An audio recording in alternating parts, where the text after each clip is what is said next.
Margaret sat by her window on a cool Sunday evening, the golden autumn sun slipping low behind the trees. The air outside was crisp, carrying the smell of fallen leaves. Inside her small living room, everything was quiet. The ticking of the old wall clock was the only sound. Margaret was used to this silence now. At 71, her days were simple. She made tea in the mornings, worked on her knitting in the afternoons, and spent evenings watching the world outside her window. Her husband, Charles, had passed away years ago, and while she missed him deeply, she had learned to live with the emptiness. Her children were grown, busy with their own lives. Her daughter Anna lived in California, while her son Michael worked long hours in Toronto. Visits were rare, calls were short. And Margaret often found herself filling the long hours with memories instead of conversations. But that evening, as the last rays of sunlight stretched across her carpet, her phone buzzed against the table. The sound startled her. She wasn't used to it. Her phone rarely rang. Slowly, she reached for it, half expecting it to be a reminder she had set for herself. When she glanced at the screen, her heart skipped. It wasn't a reminder. It was a message. And the sender's name made her breath catch. Ethan. Her grandson, Margaret, smiled faintly. Ethan was 23 now, living in Chicago, working in an office job that Margaret didn't completely understand but was proud of anyway. He had always been the quiet one, more thoughtful than his cousins. And though she loved all her grandchildren, she had a soft spot for him. He used to sit with her for hours as a boy, listening to her stories about how she met Charles, asking questions no one else cared to ask. In many ways, she had felt closer to him than to her own children sometimes. But as he grew older, the distance widened. Life had taken him away, as it always did. Margaret didn't blame him, but she missed him. Now here he was on her phone, sending her a message out of nowhere. She tapped the screen and read his words slowly, afraid she might misread them. "Grandma, I've been thinking about you a lot lately. Can I tell you something personal?" Margaret blinked at the words, personal. Her grandson was not one to share his secrets easily. She felt her pulse quicken. Why her? Why not his mother or one of his friends? Why had he chosen her, sitting alone in a quiet house hundreds of miles away? She put the phone down for a moment, her hands trembling. She had lived through many seasons of life, and she had learned that when a young person says personal, it usually means something that carries weight, something they cannot say to just anyone. She remembered her own youth, how she had once written letters to her grandmother in secret, confessing feelings she had not dared to tell her parents. Her grandmother had been her safe place. And now, decades later, it seemed she had become the same for Ethan. Margaret picked up the phone again, her fingers steadying as she typed a simple reply. "Of course, Ethan, you can tell me anything." She pressed send and placed the phone back on the table. The house felt different now, almost alive with expectation. The silence was no longer heavy. It was filled with possibility. She leaned back in her chair, her eyes fixed on the phone, waiting for his reply. Minutes passed. The sky outside turned darker. The streetlights flickered on, and still there was no response. Margaret found herself tapping her fingers nervously against the armrest. What could be so heavy that he needed to ask permission before saying it? Her mind raced through possibilities. Was he in trouble? Was he afraid of something, or was it something about love? The thought made her heart ache in a tender way. She had seen Ethan grow. She'd seen the way he avoided talking about relationships at family dinners, brushing off questions with a polite smile. Perhaps this was it. Perhaps he was ready to share what he had been keeping inside. Just as her thoughts grew restless, the phone buzzed again. Margaret grabbed it quickly, her eyes darting across the screen. Ethan's words appeared one after another, short but heavy, like stones dropping into still water. "Grandma, I don't know why, but you're the only one I can talk to about this. There's someone I care about deeply. But I'm afraid of how people will see it. I'm afraid of being judged." Margaret's chest tightened as she read the message. Her fingers hovered over the phone, but she didn't type right away. She could almost feel the weight of his fear pressing through the screen. It was not just about affection, it was about courage, about facing the eyes of the world.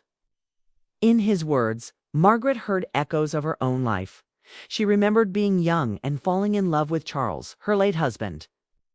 They had met in a time when people disapproved of their relationship for reasons that seemed small now but had felt like mountains then. They'd been told it wouldn't last, that it wasn't proper, that they were foolish to believe in something so fragile.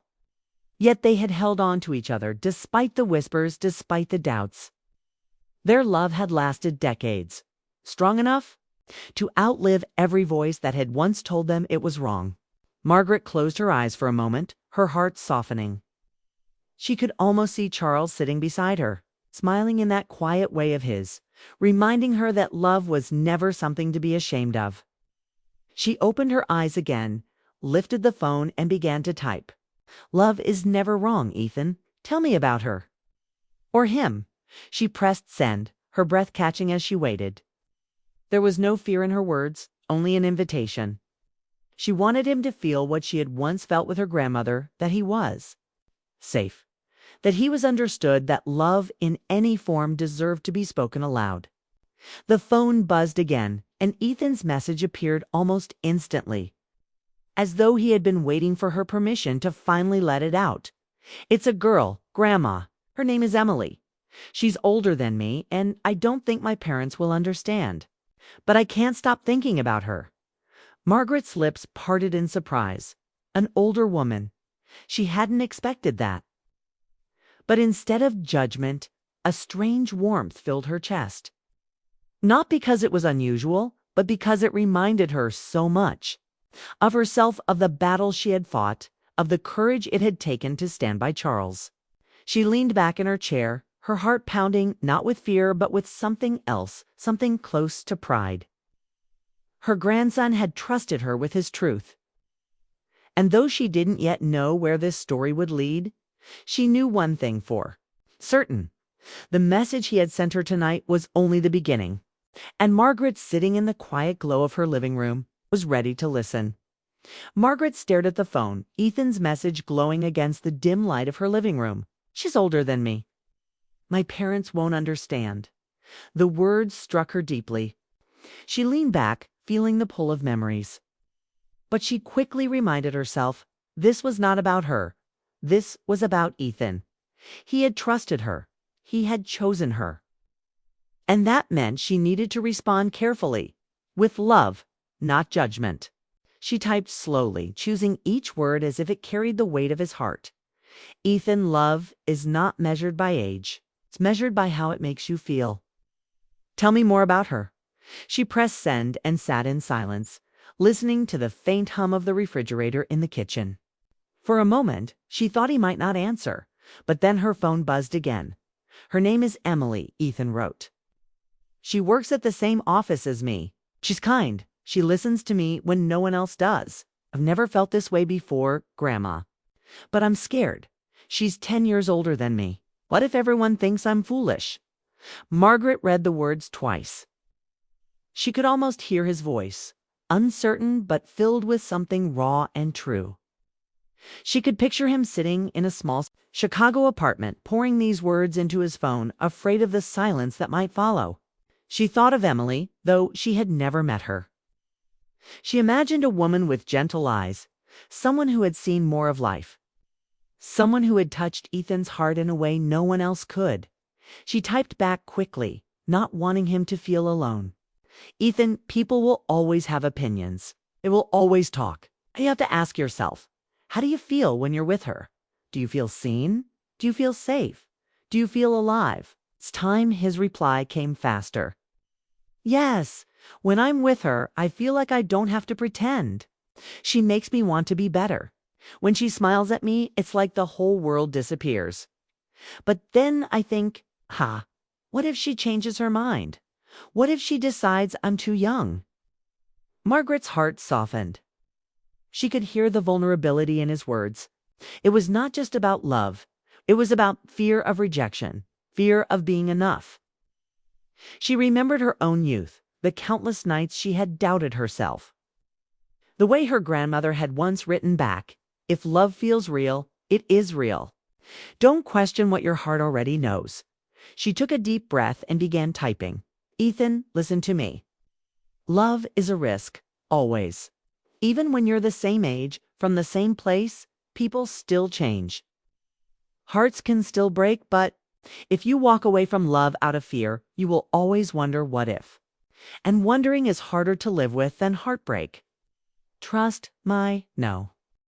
She hesitated for a moment, then added, "When I was your age, I loved someone people said I shouldn't. They told me it would end badly. They tried to keep us apart. But I listened to my heart and it gave me the happiest years of my life. Ethan, don't let fear steal what could be the best thing that ever happened to you." She hit send and set the phone down, her chest rising and falling as if she had just spoken her soul aloud. The silence stretched, and for a moment she worried she had said too much. Maybe she had pushed too hard. Maybe she had revealed too much of herself. But then the phone buzzed again.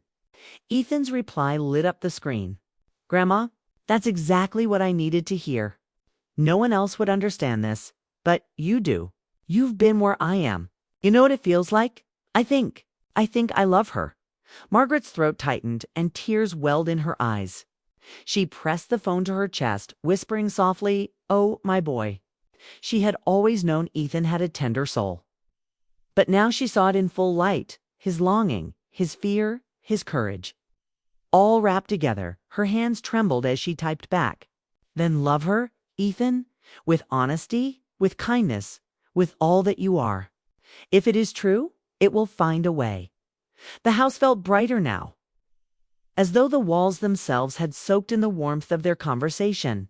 Margaret sat back, letting the memories of her youth swirl in her mind. She saw herself at 21, standing under the autumn trees with Charles, hearing him whisper that he loved her even though no one believed in them. She remembered the joy of being chosen, the fear of being judged, and the courage it took to hold on. She had lived that story once, and now Ethan was living his own. Her phone buzzed again, breaking through her thoughts. This time his words made her heart leap. "Grandma, can I tell you something? I haven't told Emily yet how I feel. I've been too afraid. But after talking to you, I think I'm ready. I want her to know. I don't want to hide it anymore." Margaret's lips curved into a smile, soft and proud. She typed back quickly, "Yes, Ethan, tell her. Even if she doesn't feel the same, at least you will know you are brave enough to speak your truth." That's the kind of courage that shapes a man's life. The minutes ticked by, and Margaret sat in the glow of her lamp, her heart beating faster than it had in years. She didn't know what would happen when Ethan confessed his feelings, but she knew one thing: he was not alone. He had her voice, her story, her belief in him as she set the phone down for the night. The world outside her window had gone dark, but inside she felt a light burning bright. Ethan had opened his heart, and she had given him the strength she once wished someone had given her. Somewhere in Chicago, her grandson was about to take his first step into love, and Margaret in her quiet little home was silently walking with him. That night, Margaret lay awake in bed, staring at the ceiling. The room was dark, but her thoughts glowed bright. Ethan's words kept echoing. "I think I love her." It had been years since anyone in her family had spoken about love with such raw honesty. Her children often talked about careers, bills, and plans, but rarely about feelings. Yet here was her grandson, miles away, sending her messages that carried the weight of a whole heart. She turned on her side, pulling the blanket close. Sleep wouldn't come. Instead, she drifted into memories. She remembered the first time Charles had taken her hand. They were walking by the lake on a cold October evening, and she had been nervous because people in her town didn't approve of them being together. He was from a different background, and many thought they wouldn't last. But when his fingers slipped into hers, everything else disappeared. She had felt safe, seen, and alive. Now, years later, she recognized the same longing in Ethan's words. He was living a story that mirrored her own. An older woman, a doubtful family, the fear of judgment. The details were different, but the heart was the same. and it stirred something inside her, as though her own past had been passed down like a secret letter only he could read. In the morning, as sunlight streamed through the curtains, her phone buzzed again. She reached for it with sleepy eyes, but as soon as she read the message, she was wide awake. "Grandma, I feel like I'm going crazy. I can't stop thinking about Emily. She's so kind. And when she talks to me, I feel like I finally belong somewhere. But I keep wondering, what if I'm just imagining it? What if she doesn't see me the same way?" Margaret sat up, her heart aching for him. She could picture Ethan sitting in his apartment, maybe holding his phone with the same restless hands she once had when she wrote letters to Charles. Love always carried doubt. The fear of not being enough was part of the journey. She typed back quickly. "Ethan, listen to me. You are not imagining it. The way you describe her, the way she makes you feel seen, those things are real. People don't give us that feeling by accident. You're not crazy. You're in love. And it's beautiful, not foolish." She pressed send and waited. The reply came fast. "But, Grandma, what if she breaks my heart? What if I tell her and everything changes? What if she laughs, or worse, walks away?" Margaret drew a deep breath, her chest heavy with memory. She remembered the nights she had sat by her own window, waiting for a letter from Charles, terrified that he might stop writing. She remembered how she had wondered if the risk of heartbreak was worth the chance at love, and she knew the answer now, clear as day. "Ethan," she typed, "heartbreak is always a risk. Even when you marry someone the world approves of, even when everything looks perfect, hearts can still break. But if you never try, if you let fear silence you, you'll never know what love could have been. And that, my dear boy, it's the worst kind of pain, wondering what you lost because you were too afraid to reach for it." She paused, then added softly, "I risked everything for love once. People told me I was wrong, but I followed my heart, and it gave me the best years of my life. If I had let fear stop me, I would have lost it all. Don't let that happen to you." Her finger hovered for a moment before pressing send. She leaned back in her chair, staring out at the street below. Children played on bicycles, neighbors carried groceries, the ordinary rhythm of life moving on. But inside her, the past and present overlapped, her story flowing into Ethan's, like rivers joining at a bend. Minutes later, his reply appeared. "Grandma, you make it sound so simple. I've been so afraid. But when you say it like that, it feels clear. I don't want to be a coward.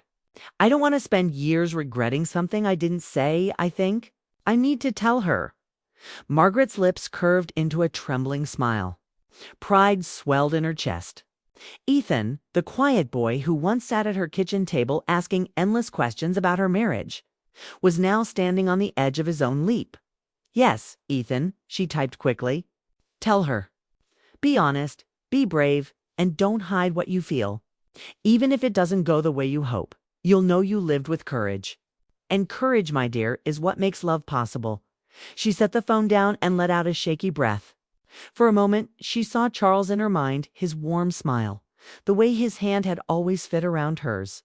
She whispered softly, "He's just like us, isn't he?" It was as if Charles could hear her, as if he were nodding from someplace beyond.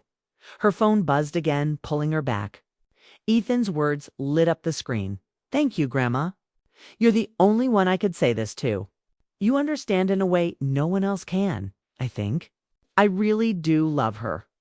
Margaret pressed her hand to her chest, tears filling her eyes. She didn't just read a confession, she read the beginning of a story. A story of longing, courage, and love. A story that mirrored her own so closely it almost hurt. But it was a good kind of hurt, the kind that reminded her she had lived, truly lived. "Once upon a time," she replied softly. "Then love her, Ethan. Let that love guide you. Don't let fear write your story." As she set the phone aside, the afternoon light filled the room, golden and warm. Margaret sat quietly, her heart both heavy and light. She realized something she hadn't before: her story wasn't over. It was living again, passed down through Ethan, breathing new life into the present, in the stillness of her little house. She felt the truth settle deep inside her. The courage she once found was now alive in her grandson. And through him, love was beginning its journey all over again. A week later, Margaret sat by her window again. The leaves outside had fallen further, the street lined with golden piles that children jumped into with laughter. She had been waiting quietly, almost expectantly, checking her phone more often than she cared to admit. Ethan hadn't written in a few days, and though she told herself he was busy with work, her heart kept wondering if he had spoken to Emily yet. That evening, as the sun dipped low and the living room filled with a soft orange glow, her phone buzzed. Margaret reached for it quickly, her hands trembling.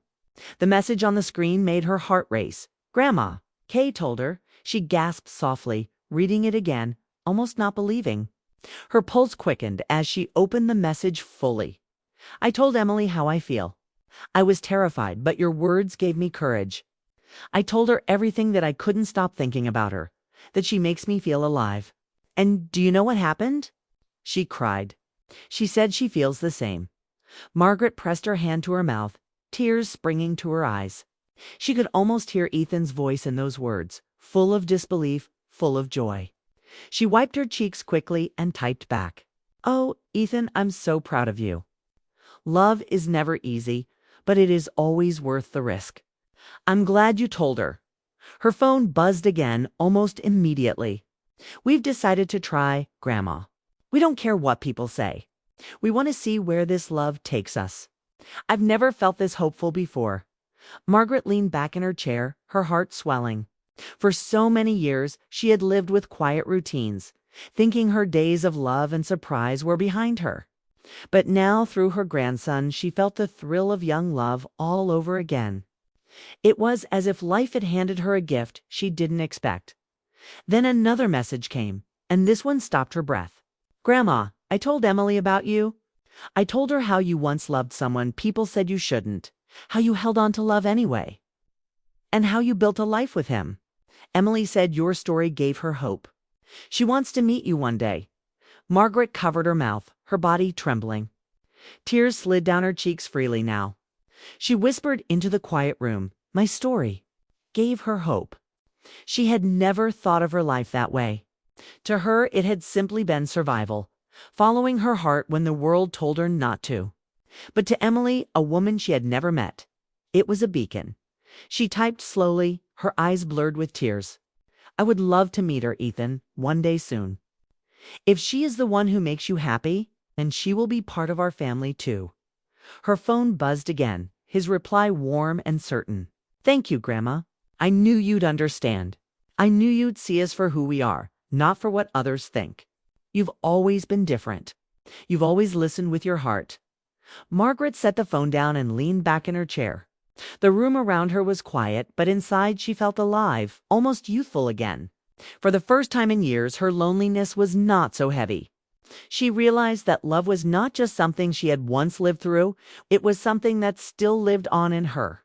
Something she could pass forward, she whispered softly, her voice breaking. "Charles, can you see this? Our love is still here, still shaping lives. It's reaching him." The thought filled her with peace.